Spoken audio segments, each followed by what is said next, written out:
गुलामी में पैदा हुए और गुलामी में ही शहीद हो गए। जी हाँ, ये कथा है अमर शहीद जुबा साहनी का, जिन्होंने अंग्रेज़ों से दो दो हाथ करते हुए उन्होंने फांसी को फंदे को चूम लिया। आज कहानी है कि इन्हीं सब बातों को देखते हुए आप सभी को सोचने के लिए मजबूर करता है कि अपना हक अधिकार, देश आज़ाद कैसे हुआ, लड़ाई लड़ने से, और इसमें सभी जाति धर्म और वर्गों के लोगों ने इसमें हिस्सा लिया। और इस हिंसा में अगर पीछे रह गए तो वो है अमर शहीद जुब्बा साहनी। स्वतंत्रता सेनानी के अगर गिनती किया जाए देश में तो उन लोगों को अच्छी खासी इमारत बन गई, स्वतंत्रता सेनानियों लोगों की अच्छी खासी देश में इज्जत बढ़ गई और उन लोगों को समय समय पर प्रोत्साहित किया जाता है सरकारों के द्वारा।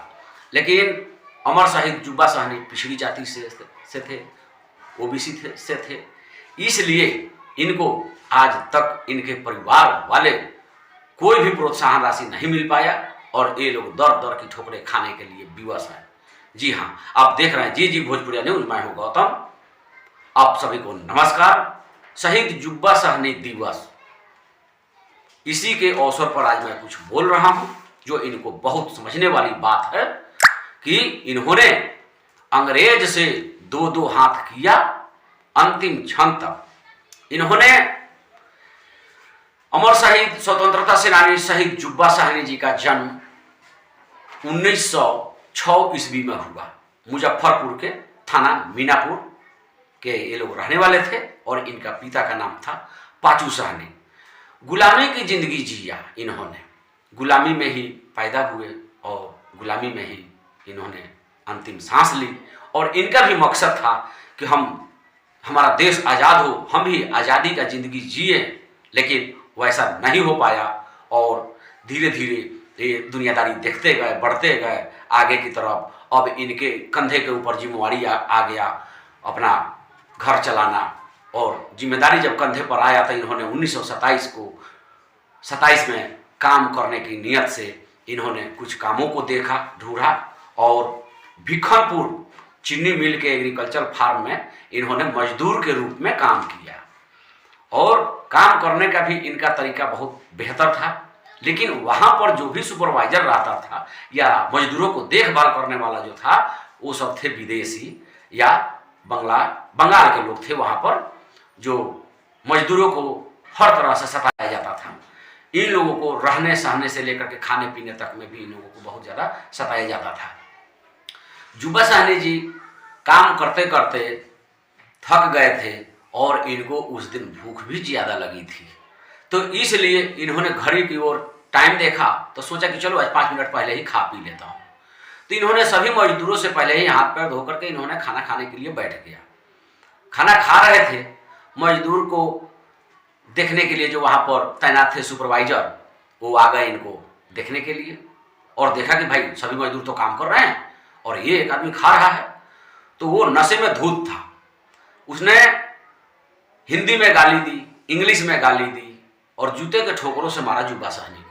लेकिन जुब्बा साहनी को इंग्लिश में जो गाली दी इन्होंने नहीं समझ पाया, लेकिन हिंदी में जो गाली दी इन्होंने समझ गया और जुब्बा साहनी ने खाना छोड़ करके और इन विदेशी सुपरवाइजर को बहुत मार मारा, इतना मार मारा कि वो बेहोश होकर वहीं गिर गया। और इन्होंने भागना वहाँ से शुरू किया और एग्रीकल्चर का जो फार्म था उसके बगल में ईख का खेत था और घना खेत था, उसमें वो भागते लुकते छिपते हुए वो वहाँ से निकल गए।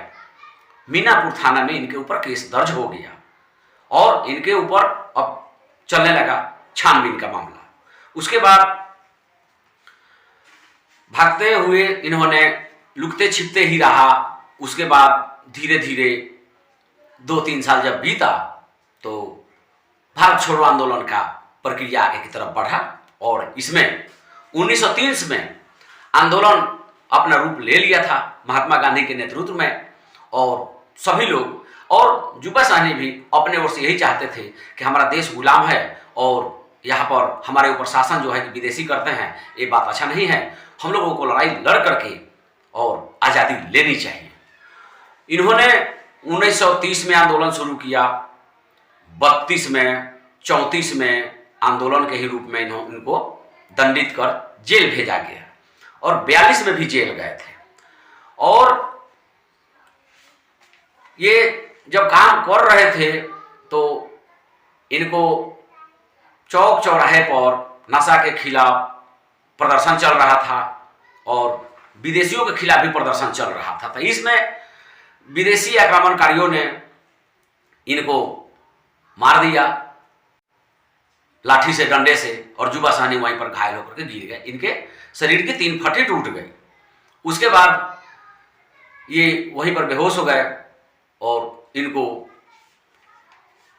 यहाँ से इलाज के लिए इनका साथी सब लेके गया जुबा साहनी जी को, और थोड़ी शरीर से ठीक थे तो घूम फिर कर रहे थे। और उस समय आंदोलन अपना रूप ले लिया था। दिल्ली से चल करके पंडित जवाहरलाल नेहरू मुजफ्फरपुर पहुंचे तो इनको पता लगा जुबा साहनी के बारे में कि किसी भी पुलिस प्रशासन या विदेशी से डरने वाला नहीं है। वो एक नाम है मुजफ्फरपुर के मीनापुर में जुबा साहनी, और मीनापुर में ही प्रोग्राम था जवाहरलाल नेहरू जी का। और उन्होंने मंच से बोला कि भाई जुबा साहनी किसका नाम है जो कि पुलिस प्रशासन या विदेशियों से के सामने कभी झुका नहीं। उसके बाद वहीं पर बैठे हुए थे जुबा साहनी, और जुबा साहनी से कुछ लोग इशारा किया जवाहरलाल नेहरू को कि देखिए यही जुबा साहनी है। तो इनको तो उठने बैठने में भी तकलीफ थी, तो उन्होंने आकर के गले लगाया और उन्होंने कहा कि आप जुबा साहनी जी, आप आंदोलन की लड़ाई लड़िए, आप अकेले नहीं हैं, आपके साथ पूरा देश साथ है, आपके साथ पूरा देश खड़ा है और आपको हर तरह का मदद दिया जाएगा। और इन्होंने अपना जो आंदोलन का जो रूप था, इन्होंने और विकराल रूप धारण करवाया और विदेशियों के खिलाफ जहां तहां ब्लॉक, जिला, जहां तहां जो जहीं मिलता था वहीं पर आक्रमण कर देते थे। और आक्रमण के दौरान ही इनके ऊपर बहुत जुल्म भी हुआ। चलिए, और जो भी बात है कुछ अगले एपिसोड में दिखाएंगे और बताएंगे। तब तक के लिए नमस्कार।